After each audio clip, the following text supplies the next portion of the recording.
धातु कर्म की क्रिया कितने पदों में संपन्न होती है? सभी मित्र बंधु शीघ्रता के साथ जवाब देंगे। प्रश्नों की संख्या इधर उधर हो, कोई दिक्कत नहीं है, ठीक है। प्रश्नों की श्रृंखला यदि पसंद आ रही है, सेशन यदि आपको इंटरेस्टिंग लग रहा है मित्रों, ठीक है। हाँ, अभी भी कम्युनिटी है, हाँ थोड़ा सा कम्युनिटी। चलिए ओके। धातु कर्म की क्रिया कितने पदों में संपन्न होती है? तो ये 5 पदों में। कितने पदों में संपन्न होती है? 5 पदों में संपन्न होती है, ठीक है। याद रखेंगे कितने पदों में? धातु कर्म। धातु कर्म का मतलब होता है कोई ऐसे उसको शुद्धिकरण के लिए विभिन्न चरणों से गुजारा जाता है, ठीक है। उसके पश्चात वह शुद्ध धातु मिलती है, जो वह आपका धातु कर्म कहलाती है, यानी विभिन्न चरणों से गुजरना, ठीक है। यानी धातु के सांद्रण की संपूर्ण विधि आपकी धातु कर्म कहलाती है, ठीक है। तो ये कितने पदों में कंप्लीट होती है? 5 चरणों में या 5 पदों में, ठीक है। चरण भी पूछे जा सकते हैं या पद भी पूछे जा सकते हैं, ठीक है। हाँ, तो पहला है इसका, पहला पिसे अयस्क का, पिसे अयस्क का सांद्रण। सबसे पहले अयस्क को सांद्रण के, यानी कोई भी धातु है उसमें पेशे अयस्क के रूप में सांद्रित किया जाएगा। सेकंड टाइप इसका निस्तापन, यानी उसके पश्चात इसका निस्तापन किया जाएगा, ठीक है। तीसरा भर्जन होगा, भर्जन। चौथा आपका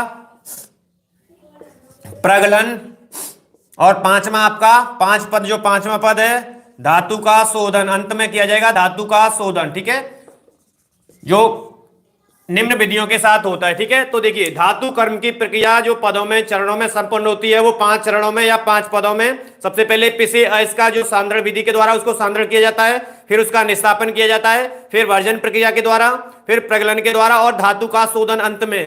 उसके पश्चात शुद्ध धातु प्राप्त होती है। ये चरण जो होते हैं इन्हीं को, यानी धातु को, शुद्ध धातु को प्राप्त करने के चरणों के द्वारा, यानी संपूर्ण विधि आपकी क्या कहलाती है? धातु कर्म कहलाती है, ठीक है। यदि धातु कर्म की परिभाषा पूछी जाएगी तो शुद्ध धातु प्राप्त करने के लिए, धातु कर्म यानी प्राप्त करने के लिए संपूर्ण विधि आपकी क्या कहलाएगी? धातु कर्म कहलाएगी, ठीक है। चलिए बहुत अच्छे, अगले प्रश्न की ओर बढ़ा जाता है मित्रों। प्रत्येक प्रश्न आपके लिए बेहद इंपॉर्टेंट है, इसलिए याद रखेंगे सारे प्रश्नों के लिए। कोई फास्ट रिवीजन भी होता चलेगा, और सेशन यदि आपका इंटरेस्टिंग हो रहा है तो सेशन को लाइक शेयर करते चलेंगे, ठीक है। सेशन को लाइक और शेयर करते चलेंगे साथ साथ में मित्रों। चलिए नेक्स्ट क्वेश्चन आपका, सांद्रण किसे कहते हैं? सांद्रण किसे कहते हैं? सांद्रण किसे कहते हैं, ठीक है। चलिए सांद्रण किसे कहते हैं, ठीक है। हाँ, सांद्रण किसे कहते हैं? चलिए अगला प्रश्न आपका आ रहा है, सांद्रण किसे कहते हैं? चलिए नेक्स्ट प्रश्न आपका, सांद्रण किसे कहते हैं? शीघ्रता के साथ जवाब देंगे। हाँ, शीघ्रता के साथ कम्युनिटी टैब ओपन हो रहा है। चलिए बहुत अच्छे, सांद्रण किसे कहते हैं? शीघ्रता के साथ जवाब देंगे आप।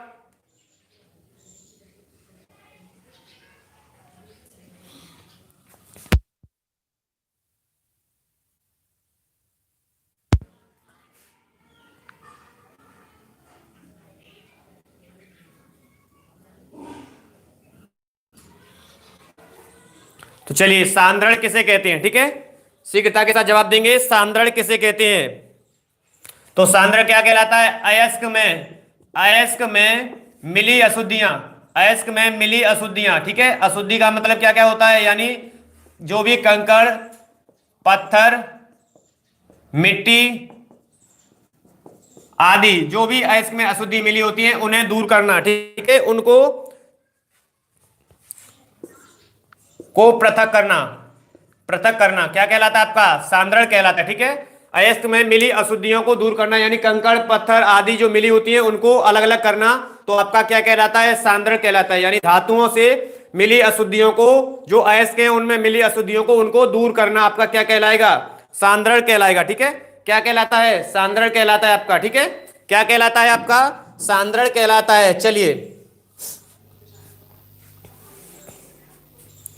चलिए मित्रों नेक्स्ट प्रश्न की ओर बढ़ा जाता है। अगला प्रश्न, ठीक है। चलिए अगले प्रश्न की ओर बढ़ा जाता है। चलिए बहुत अच्छे, नेक्स्ट प्रश्न की ओर बढ़ा जाता है। किसी एक विद्युत भट्टी का नाम लिखिए। किसी एक विद्युत भट्टी का नाम लिखिए, ठीक है। किसी एक विद्युत भट्टी का नाम लिखना है आपको, शीघ्रता के साथ जवाब देंगे, ठीक है।